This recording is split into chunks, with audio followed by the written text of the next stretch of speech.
اس وقت بچا ہوا سالن کام آ جاتا، لیکن کسی روز سالن ختم ہو جاتا تو دوپہر کے لیے بھی کچھ بندوبست کرنا پڑتا۔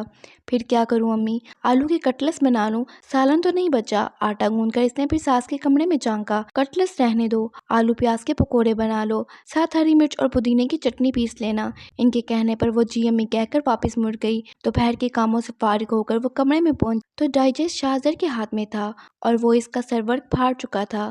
اس نے بھلا پھسلا کر اس کے ہاتھ سے رسالہ لے کر اس کی پہنچ سے دور رکھا۔ شاہزر کے جاگنے کی صورت میں رسالہ پڑھنے کا سوال ہی پیدا نہ ہوتا تھا۔ وہ ماں کے ہاتھ میں موجود ہر چیز چپٹ لینے کا عادی تھا۔ اس دن تو اسے رات تک ڈیجائے ساتھ میں لینے کی فرصت نہ ملی تھی۔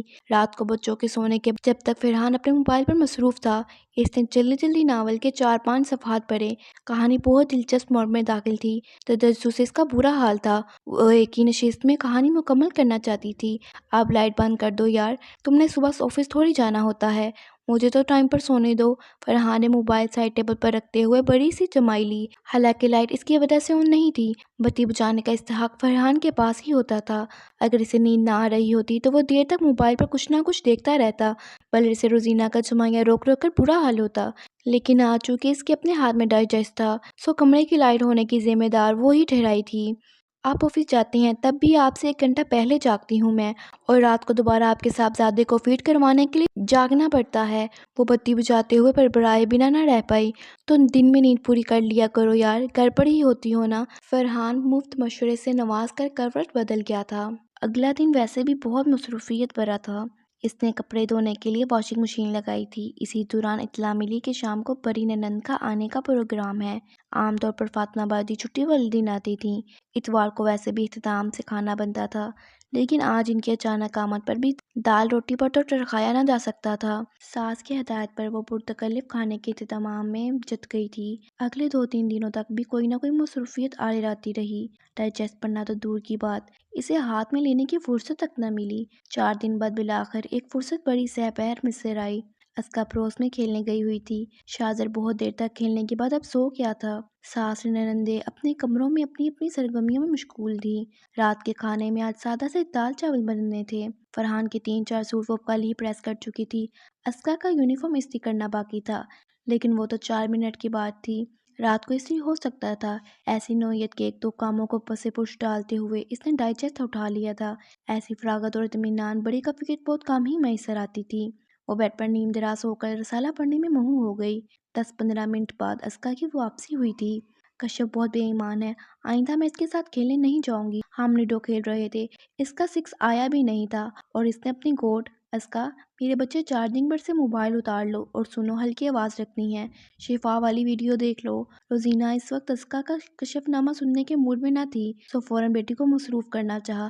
اسکا کو دن میں فقط آدھا گھنٹہ موبائل دیکھنے کی اجازت تھی اور آج اسکول سے آ کر وہ یہ وقت پورا کر چکی تھی۔ اب ماں کی طرف سے غیر متوقع اجازت پر وہ خوش ہو کر موبائل کی جانب لپکی۔ روزینہ پھر سے ڈائجسٹ میں مگن ہو گئی۔ 1-2 بار ڈور بیل بجنے کی آواز آئی، مگر وہ کہانی میں اتنا مگن تھی کہ متوجہ ہی نہ ہو پائی۔ 15-20 منٹ بعد اس کی چھوٹی ننند نے کمرے میں جھانکا۔ بھابھی، آپ کو امی بلا رہی ہیں۔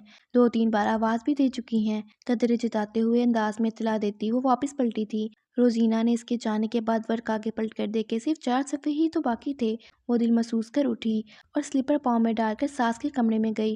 ندرت کب سے آئی بیٹھی ہے، میں اتنی آوازیں دے چکی ہوں تمہیں، کہاں غائب تھی؟ انہوں نے اسے لتاڑا۔ ندرت آنٹی اس کی ساس کی پکی سہیلی تھیں۔ ان کے آنے پر پرتکلف چائے کا اہتمام ہوتا تھا اور یہ اہتمام اسی کو کرنا پڑتا تھا۔ شازیہ اور فائزہ کی سخت پڑھائیاں انہیں چائے تک بنانے کی اجازت نہ دیتی تھیں۔ ندرت آنٹی کو سلام کر کے واپس پلٹی۔ اتنے مگن ہو کر رسالے پڑھتی ہے بھابھی، کسی آئے گئے کی خبر تک نہیں ہوتی؟ شازیہ کی استہزاء سی سرگوشی اس کی سماعتوں سے ٹکرائی تھی۔ رسالے پڑھنے سے فرصت ملے گی تبھی کسی آئے گئے کی خبر رکھے گی نا۔